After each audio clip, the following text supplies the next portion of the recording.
There's a lot of Instagram myths going out there that are keeping you stuck, and that can be really overwhelming, super confusing. So in this video, we're gonna break down the top 10 Instagram myths that you're gonna leave behind as you're going into next year, because you don't have time for outdated strategies. My name is Michelle Gifford. I'm a brand marketing strategist. I help you grow online, so make sure you're subscribed and let's get into it. We're gonna start off with a big one. It's called the hashtags. You're going to see a lot of people telling you that you should only use 5 to 8 hashtags, or there's other advice about using more. And there's even other advice about not using them at all. That's really confusing. Let's talk about what's up with hashtags. Hashtags used to be the way you go viral. Before the algorithm, it was a chronological feed, and you could use hashtags and it could be the thing that helps you grow your business. A key example of this is the Rising Tide Society. They started the hashtag community over competition. People started using it, it started exploding, and that's how they started growing their audience really quickly. Well, that was a long time ago. And now hashtags are not used the same way because Instagram introduced the algorithm. And the reason why it was introduced is because it was chronological feed before, and there was a lot of people missing content that they actually wanted to see. So the algorithm's goal is to put the right content in front of the right user so that the user stays on the app longer. Hashtags are becoming less and less important as far as going viral or getting exposure. To add to the confusion, about a year ago, Instagram came out and said only use 5 to 8 hashtags. Then Later Media, the Instagram scheduling app, did a study and they found that the users who were using more hashtags were actually getting better exposure. What is up? So as a rule, you can only have 30 hashtags, and Instagram was finding that people were using a lot of spammy hashtags, so hashtags that had millions and millions of uses. And they were also using hashtags that were not content specific. So Instagram said, you know what, if you just choose 5 to 8 hashtags that are very niche specific and content specific, that's going to be better than having all 30 hashtags. So when I was talking to Instagram, they literally called me. There's a whole YouTube video about it. And I said, hey, what if I have a strategy to my hashtags and I start using hashtags that are not overused, they are very specific to my content, would more work? And I said, yeah, that would work. As we go forward, because Instagram is a search engine, it's getting better at understanding what our content is about based on our keywords. I am still using hashtags, but I am not spending a lot of time and energy worrying about them. I have created a list of hashtags for each of my pillars, and then when I create my content, I use that list, and then I will add a couple more really content specific hashtags for that piece of content. I use a software called Flix Social. I'll leave a link below, but it helps you find and search for your hashtags and also keeps track of the ones that are performing the best. Myth number 2 is that you have to have a perfect feed. 10 years ago, feed was everything, right? You needed to have perfect feed and your pictures had to be beautiful and everything had to be curated. I think you have to worry about your feed, but you don't have to worry quite as much. It doesn't have to be perfect, but it does need to look like a business account when someone shows up. Don't worry about the Pinterest perfection and worry about being intentional, using brand colors, using fonts, using content templates, so that when someone comes to your Instagram feed, they can tell that you are a business, that you mean business, and you want business. But if you are kind of haphazard and you're just posting random colors, you're going from pastels to dark blues, people are going to have a sense that you don't know what you're doing and you're not a legit business. Number 3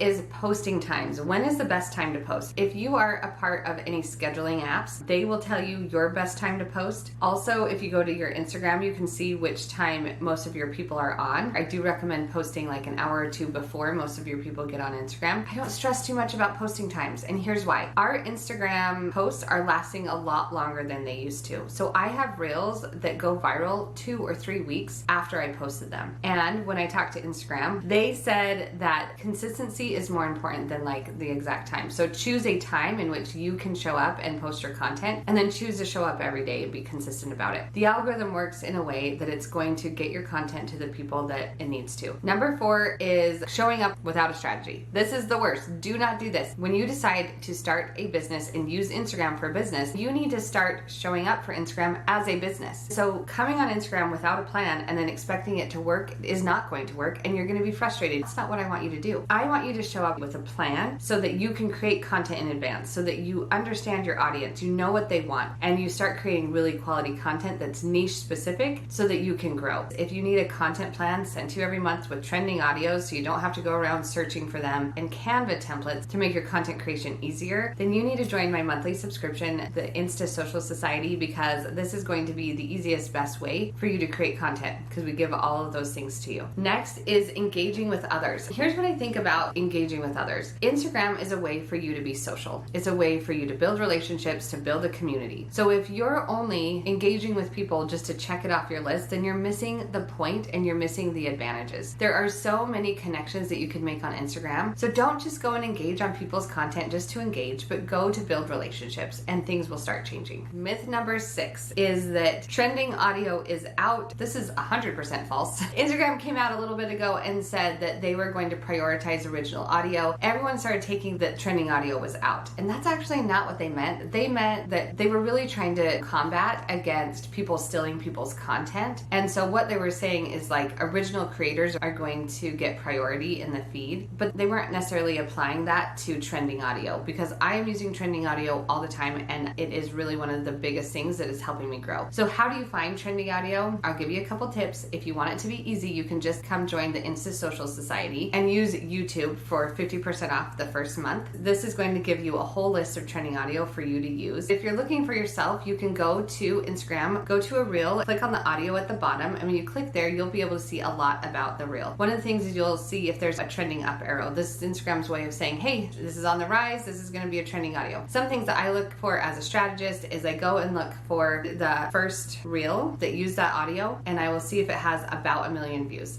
And then I will look and see how many people have used it thus far. I want to be on the beginning of a trend, and so if it's over like 30,000 or 50,000 uses, I don't even bother because I probably already missed a trend. But if it's under that, then I know that there's still room to grow and I could have potential to jump on that wave. Another thing I look for is the actual content itself. Is it content that I can see that people can easily use in any genre? Number 7 is selling in the feed. So many people are using the Instagram feed completely wrong. You should be using it for attracting and nurturing your audience and sometimes selling. But if you're selling all the time, like buy my this, buy this, buy this, you're going to get lower and lower engagement as you go on, because the feed is for attracting and nurturing and getting people into your stories, into your DMs, so that you can sell there. If your engagement is down, then you're probably selling too much in the feed and you're not giving back enough. You need to either educate, entertain, you need to empower, engage your audience in a way that gives them more value and gives them a reason to come back. Next myth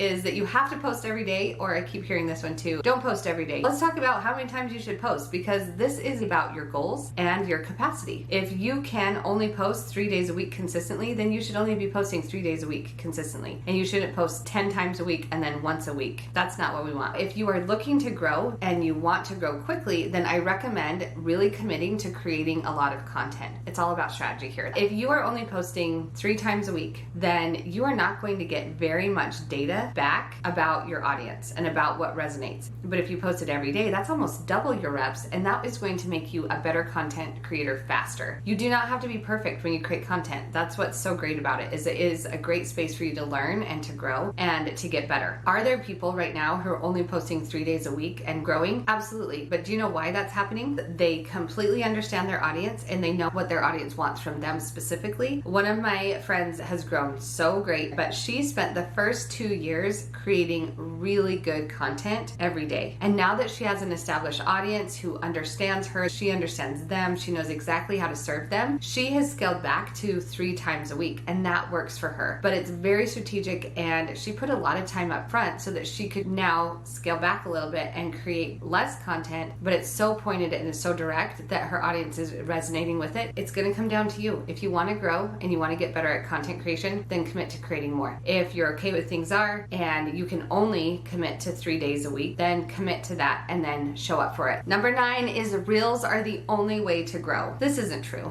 I have had carousel posts bring me thousands of followers. I've had static posts, just one post, no slide through, that have brought me thousands of followers. The key here is the content has to be so niche specific that it makes it easy for people to share it with their friends, and it makes it easy for you to grow. Reels are easier to grow because it has its own algorithm, and this algorithm intentionally targets people who do not follow you. And your carousel and static posts can be just as good if they are really quality content that your people and future people will want to consume. Number 10 is you have to spend hours a day on Instagram. This is not true. You need to have a strategy to really understand why you show up, when you show up, what kind of content you create. When you do that, you can start batching your content and scheduling and planning it out. And when that happens, magic happens, because you don't have to show up and create it in the moment and then edit it in the moment. That takes so much time. But if you will take some time, make a plan, again, my Insta Social Society is really going to help you. Then what you can do is once you make that plan, you don't have to spend those hours a day and you can get back to the other things that are growing in your business. Oh, I know I said 10, but I'm going to add a bonus. I just thought of one that I cannot leave out. The last one, this is a big one. Instagram is a search engine, just like Pinterest or Google or YouTube or TikTok. Those are all search engines.